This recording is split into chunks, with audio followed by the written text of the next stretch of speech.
Worker uncovers the weird reason behind an unusual sound in an old couple's house. Do we take notice of the sounds that engulf us every day? The rush of footsteps, infectious laughter, the slow drip of water, muted roar of traffic, rain on the windowpane, a sharp sigh. And then there are sounds which we can neither explain nor understand. Perhaps the sound of something lurking between the walls of a house. For 13 years, Jerry and Sylvia Lynn are haunted by an odd sound inside their house in Pennsylvania. Neither of them can understand what it is or where it is coming from. The eerie fact that it begins every night at the same time. And then, one day, when the bizarre vibrations of the sound escalated, Jerry decided to seek help and find the source behind the alien sound. Little did they know, they are in for a massive surprise. Also, if you have not done so already, please subscribe to our channel and click that notification bell to get inspired by these real-life stories every day. Now, back to the story. On a crisp winter morning in Ross Township, Pennsylvania, Jerry and Sylvia Lynn were seated in their backyard having their morning tea. For the first time in weeks, the sun was out shining brightly. Sylvia poured herself another cup of tea, while Jerry was reading the paper basking in the sunlight. A comfortable silence was nestled between the two. After being married to each other for decades, they sometimes run out of things to talk about. Jerry met Sylvia when they were just a couple of teenagers. Sylvia went to a school across the road, and Jerry found himself admiring the new girl in town. A hesitant question for coffee gave Jerry an excuse to meet her outside school. The one-time thing became a frequent event, and 40 years later, they were having their cup of tea together. Sylvia came to know that Jerry is a man of few words, and she respected that. Sometimes, love doesn't need a lot of words. Ever since Jerry retired from his job at the bank, he and Sylvia had the chance to spend more time together. They even went traveling, covered all those trips he might have canceled before. It was his way of apologizing for putting work before her. The hardest part was that Sylvia never complained, which somehow made him feel more guilty. The couple decided to have a lazy day, which was spent doing nothing in particular. Sylvia spent some time gardening, and Jerry finished his book. They both had different hobbies and enjoyed them individually. But there was one thing they enjoyed doing together. It was cooking. Every night, ever since his retirement, Jerry made dinner with Sylvia. Jerry was done setting the table as Sylvia brought out the prepared meal. Tonight, it was grilled barbecue chicken with some stir-fried veggies. The couple was halfway through dinner when an odd sound went off in the room. Sylvia felt her heart jump. Even after all this time, she still got spooked out by this unbearable sound. Years. That's right. For years, Jerry and Sylvia had lived with this sound that they couldn't even describe.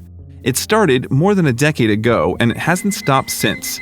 It always comes out at night, echoing in the house, beneath the walls or the roof or the floor. Nobody could tell. Almost a minute later, the house was silent again. That is how the events of each night would go. It would start at the same time every single night. And then, around somewhere slightly less than a minute later, it would stop. Jerry sighed and got up to put away the dishes. Sylvia's heart was back to its normal rhythm. It was time to go to bed. Sylvia was lying awake in her bed. Sleep was not coming to her tonight. Her mind kept wandering back to when they first heard the sound and couldn't tell what it was. They searched every nook and cranny of the house to find some explanation, but they found nothing. Jerry even called a plumber to check for the source of the sound, but their geyser was fine and the pipelines were not clogged. He called a carpenter to check the flooring and ceiling of the house, oil every fixture, doors and windows, but that didn't do anything either. Sylvia slowly became paranoid. Her mind went everywhere, trying to find some information. She assumed it will pass eventually, but years later, the sound was still there. Even though nothing bad has ever happened in the house, Sylvia was waiting for the day when the truth comes out, no matter how bad it is. Even though Sylvia and Jerry were not a fan of this sound, it did act as a great conversation starter for the guests who would visit them.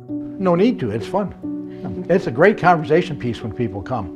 But much to their dismay, the guests would somehow make it worse. It starts with a soft beep, beep, beep, beep, beep, beep, beep, beep, beep, beep, beep, and it gets louder and more closer together. And that will set people like, what is that? Each person will have their own theory behind it, and some of them would be as bizarre as suggesting a haunting. Sylvia was not happy about the theories which suggested their house was haunted, even though that's what most of the people believed, especially those who might have heard the sound. For them, it was undoubtedly a haunting. For it to be a haunting, all the factors added up. It was a sound that could not be explained but echoed throughout their house. It comes at the same time every night and lasts for roughly a minute. All these constituents gave the same conclusion. If Sylvia was spooked out and paranoid, then Jerry was the entire opposite of it. He did not believe in any of these paranormal theories.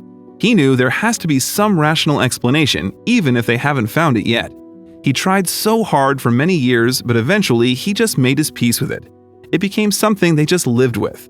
But Jerry knew Sylvia was not keen at peace with it, especially lately after hearing these haunted story theories. He knew she has been restless and facing difficulty falling asleep.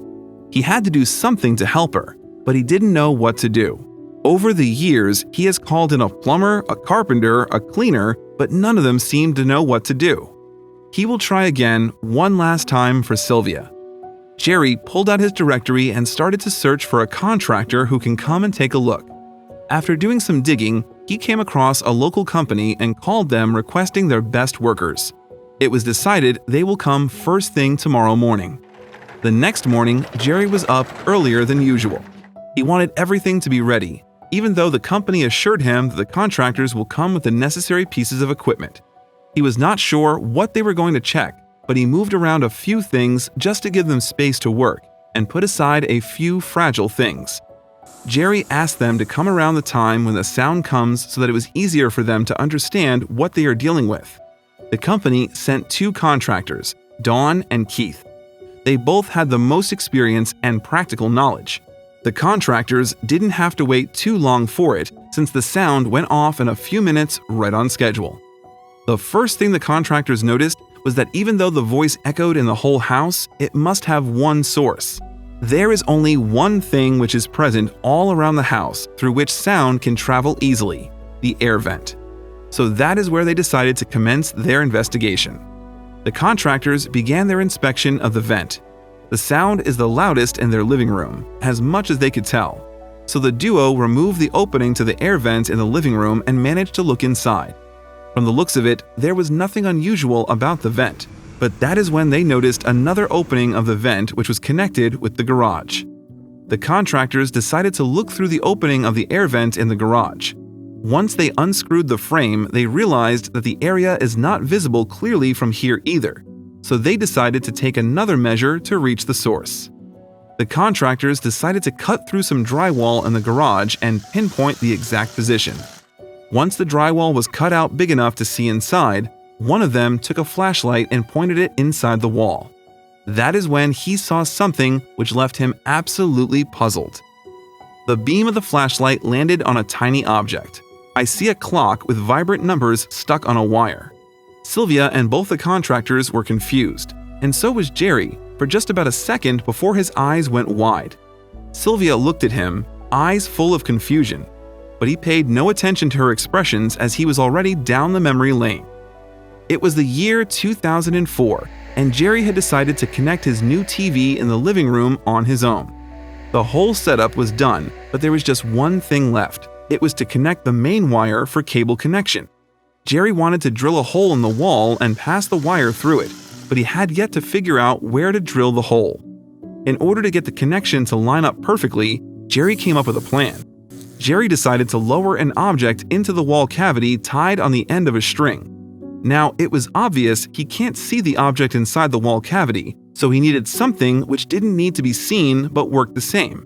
That is when he decided to tie an alarm clock to the string. He decided to set an alarm for 10 minutes later and lowered the object slowly inside the wall cavity, so that when the alarm goes off, he will be able to hear it and drill the hole precisely for the TV cable. Except the plan, which sounded doable in theory, did not execute properly. Jerry set the alarm for 10 minutes, giving himself enough time to lower the object from the upstairs air vent on the second floor and reaching the living room to get into position, ready with his drill. Jerry tied the clock on a string and lowered it into position. Then he went downstairs and waited for the alarm to go off. As soon as Jerry heard the sound of the alarm, he put his drill machine into position and began drilling a hole in the wall. Things were going great until Jerry heard a sound that made him pause in his track. As I was laying it down, all of a sudden I heard it go thunk as it came loose.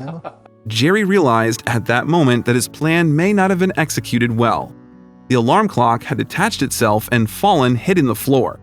So that could only mean two things. It is either broken from the fall, or even if it's not broken, there is no way to retrieve it now. The plan was not all bad because Jerry did manage to get the cable wire positioned correctly. So it did work, even if it cost him one alarm clock. But that evening, when Jerry heard the clock go off, he realized what a nuisance this is going to be. There is no way to retrieve it or turn it off. But he figured the battery will die eventually and it will stop working. Well, that's not a real problem. It's still going to go off, and it did. While the battery did give up eventually, Jerry did not know that the alien sound is the same noise of the alarm clock. Turns out the fall did damage the clock. Maybe 3-4 months, it'll run out of battery. That was in September of 2004. And as a result, when the battery died, the alarm still went off, but in a distant and unnatural sound, which is why Jerry could never guess that it could be the alarm clock. Right after the battery died, there was silence in that house for weeks. But then, one day, out of the blue, the eerie sound started echoing and kept coming each night. And now Jerry knows that it was the sound of the broken clock trying to ring the alarm. Jerry could never have guessed it is the same sound because it didn't sound like an alarm. 13 years later, Jerry could not believe this is happening.